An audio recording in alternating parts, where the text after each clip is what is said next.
हर failed relationship एक rape case बन जाती है? क्या शादी टूटने पर आप अरेस्ट हो सकते हैं? और क्या इन दोनों केसेस में आप एक रेपिस्ट की कैटेगरी में आ जाते हैं और आपको बेल नहीं मिलेगी? अगर आप या आपको कोई भी परिचित इन चीजों से जूझ रहा है तो ये वीडियो आप ही के लिए है। नमस्कार दोस्तों, मेरा नाम है तरुण और आप देख रहे हैं लॉ पोर्टल। चलिए शुरू करते हैं।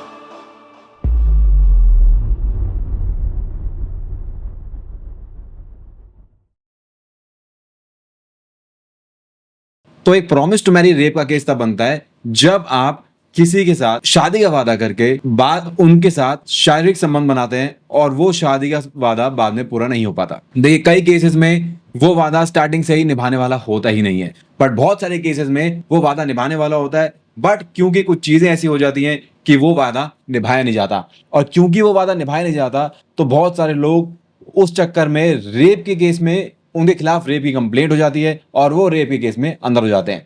अब ऐसे केसेस में क्या बेल मिल सकती है? तो उसका आंसर है जी हाँ, बेल बिल्कुल मिल सकती है, क्योंकि ये जो कैटेगरी ऑफ केसेस हैं ये नॉर्मल रेप केस से बहुत अलग होते हैं। लेकिन फिर भी इनके अंदर बेल इतनी ईजी नहीं होती। बेल हमेशा कुछ चीजों पर डिपेंड करती है, क्योंकि ऐसे केसेस में कोर्ट को भी पहले जानना बहुत जरूरी होता है कि जो रिलेशनशिप था, जो कंसेंसुअल था, तो उसमें जो प्रॉमिस टू मैरी था, क्या वो जेन्युइन था या वो स्टार्टिंग से ही डिसीटफुल था। डिसीटफुल से मेरा मतलब कि आपने किसी को जानबूझ के झूठ बोला जस्ट बिकॉज आप उसके साथ संबंध बनाना चाहते थे।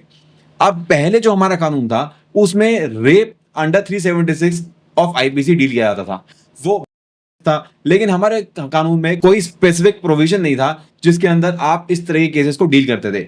बट अब नए कानून में इसके रिगार्डिंग एक बहुत स्पेसिफिक प्रोविजन है, जिसमें अगर आपके ऊपर प्रॉमिस टू मैरी की एफआईआर होती है तो आपको 10 साल तक की सजा हो सकती है। लेकिन सजा से पहले अगर आपको लगता है कि आपका केस जेन्युइनली इस कैटेगरी में फॉल करता है जहां पे रेप के नहीं बल्कि प्रॉमिस टू मैरी के शिकार हैं, तो आपको जल्दी से जल्दी कानूनी सलाह लेनी चाहिए। तो अगर आपको लगता है कि आपके ऊपर भी फेक रेप केस चल सकता है तो बेहतर होगा कि आप टाइम रहते एक अच्छी कानूनी सलाह अवेल करें और किसी अच्छे क्रिमिनल लॉयर को अप्रोच करें और गाइडेंस लें। देखिए, हमारा कानून हर किसी को न्याय का अधिकार देता है। गलत इल्जाम से लड़ने के लिए सही कानून से मदद लेना भी बहुत जरूरी है। अगर आपको ये कंटेंट पसंद आए तो please don't forget to subscribe the channel, क्योंकि ऐसी इंफॉर्मेटिव वीडियोस इस पे आते रहेंगी। और इससे नेक्स्ट वीडियो में आपको मिलेगा, अगर कोई नारकोटिक्स के केस में अरेस्ट हो जाता है तो क्या उसको बेल मिलती है, और अगर बेल मिलती है तो क्या क्या चीज ध्यान रखनी होती है, और कितने टाइम में बेल मिल जाती है।